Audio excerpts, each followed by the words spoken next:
अज़ीज़ तलबा और तलबात, Paul teacher training institute में हम आपको खुशामदीद कहते हैं। हमारा आज का टॉपिक जो है वो एजुकेशनल साइकोलॉजी है। इससे पहले हम आपके साथ शेयर कर चुके हैं वर्ड साइकोलॉजी और उसका मीनिंग और इसके साथ साथ उसकी स्टेजेस और गोल। आज जो हमारा टॉपिक है उसके कंटेंट हैं scope of psychology, educational psychology, scope of educational psychology. So सबसे पहले स्कोप ऑफ साइकोलॉजी यानी ये कितनी जो साइकोलॉजी है, ये फील्ड जो है ये कितनी वास्ट है। Psychology today covers wide range of scope are fields, so they can be broadly classified into two groups. अब आपके जब MCQs आते हैं साइकोलॉजी के, तो उसमें दो ही किस्म की जो मेजर इसकी टाइप्स हैं उसको आप कह सकते हैं बेसिक साइकोलॉजी और दूसरी जो है वो अप्लाइड साइकोलॉजी। तो इन्हीं दो के अंडर फिर आगे जो है वो डिफरेंट साइकोलॉजी जो है वो चलती हैं। तो अगर MCQs आए तो आपके पास जो मेजर आपकी टाइप्स हैं वो बेसिक साइकोलॉजी और फिर अप्लाइड साइकोलॉजी है। बेसिक साइकोलॉजी जो है it is aimed to contributing to knowledge of behaviour. College, university, laboratories and departments are the main employment settings of basic psychology. Applied psychology is the study and the ability to solve problems within human behaviors such as health issues, workplace issues or education. So there are various areas within applied psychology including counseling psychology, health psychology, environmental psychology or educational psychology. उसके बाद है scope of psychology. अब ये जो scope आएगा इसमें ये दोनों मेजर टाइप्स आएंगी, बेसिक साइकोलॉजी और दूसरा अप्लाइड साइकोलॉजी। बेसिक साइकोलॉजी में जो हमारी ब्रांचेस आती हैं वो है developmental psychology, social psychology, philosophical psychology, abnormal psychology, experimental psychometric psychology, cognitive psychology and personality psychology. Applied psychology में हमारे पास आता है clinical psychology, counselling, organisational, educational psychology, health, environmental, forensic psychology, sports and exercise psychology and psychology of women. So अगर आप इस word को समझें कि स्कोप क्या है, तो स्कोप का मतलब है कि किस किस फील्ड में ये हमारे काम आती है साइकोलॉजी। तो अब मैंने आपको मेजर जो टाइप्स बताई हैं बेसिक साइकोलॉजी और अप्लाइड साइकोलॉजी, तो हमारी जो एजुकेशनल साइकोलॉजी है यहाँ ये बात आप समझ लें कि ये अप्लाइड साइकोलॉजी के नीचे ब्रांच आएगी, या यूँ समझिए कि एजुकेशनल साइकोलॉजी जो है ये अप्लाइड साइकोलॉजी है।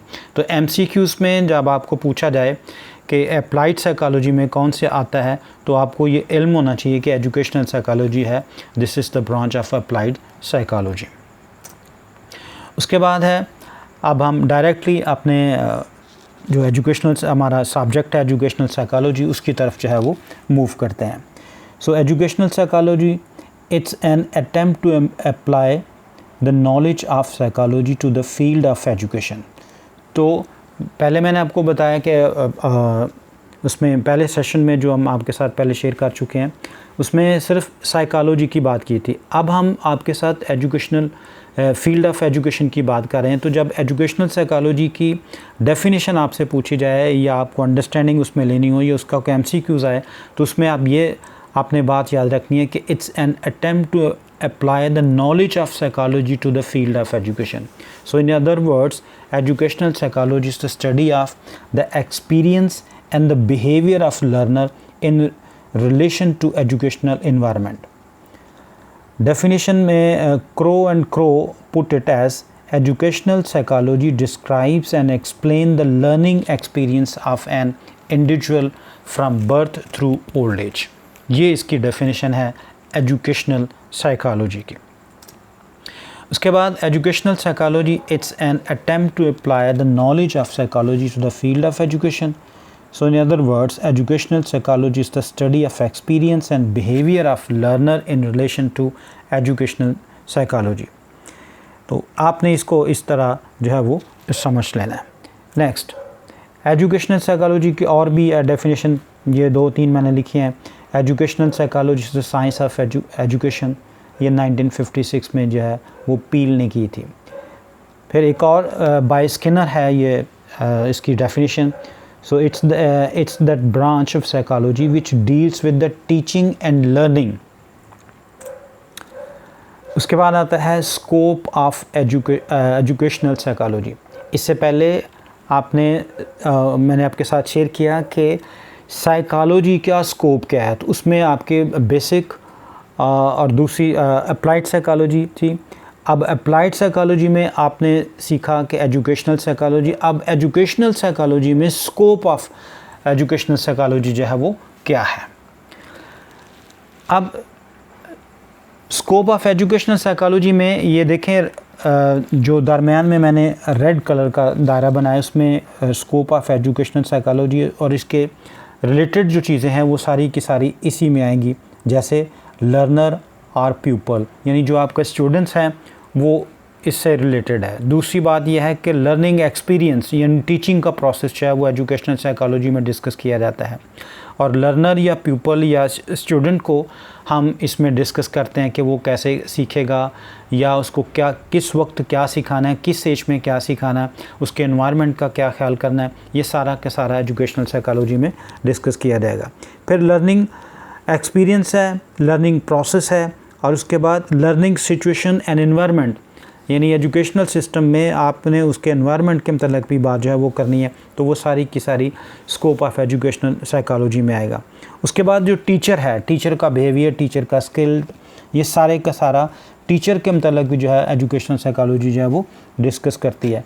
तो अगर आपको MCQs में आए कि स्कोप ऑफ एजुकेशनल साइकोलॉजी में इनमें से कौन कौन से हैं, तो आपके जहन में होना चाहिए कि लर्नर, प्यूपल और स्टूडेंट, फिर learning experience, learning process, learning situation और इन्वायरमेंट, और पांचवा है टीचर जो है वो भी एजुकेशनल साइकोलॉजी के स्कोप में जो है उसको इंक्लूड किया जाता है।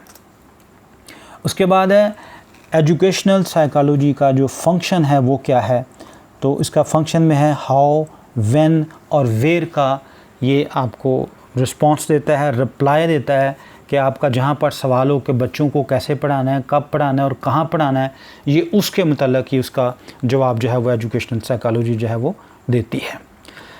Number 1, it helps a teacher to study the behaviour of his students. Number 2, it helps the curriculum constructor to prepare a suitable curriculum for particular group of students having equal age. Number 3, it helps a teacher to study the mental health of student. Number 4, education organizers to study the mental health of persons working in his organization. फिर पांचवा इसका function है, it helps a teacher to choose a suitable method of teaching. Number 6, it helps the teacher and the test constructors to prepare a suitable test question for particular group of students. Number 7, it helps the teacher and educators to make various tests of their students part to intelligence, interest, personality, attitude and aptitude. So these are the functions of educational psychology. Dear students, आपने इन चीज़ों को इस point of view से इसको prepare करना है कि आपका कोई भी MCQs एजुकेशनल साइकोलॉजी के हवाले से मिस ना हो। इसको आप 1-2 दफ़ा पढ़ेंगे तो आपको यकीनन इसकी जो है वो समझ आ जाएगी। इसके बाद हम इसी सब्जेक्ट के तहत आगे इन्हीं टॉपिक्स को जो है वो आगे बढ़ाएंगे। इसमें काफ़ी चीज़ें जो हैं अभी इसमें डिस्कस जो है वो करने वाली हैं, और उम्मीद है कि आप अपने रिस्पांस से हमें नवाजते रहेंगे, अपनी आरा भी दें, अपनी सजेशंस भी दें कि कौन कौन से और टॉपिक्स हम इसमें डिस्कस करेंगे। Thank you very much.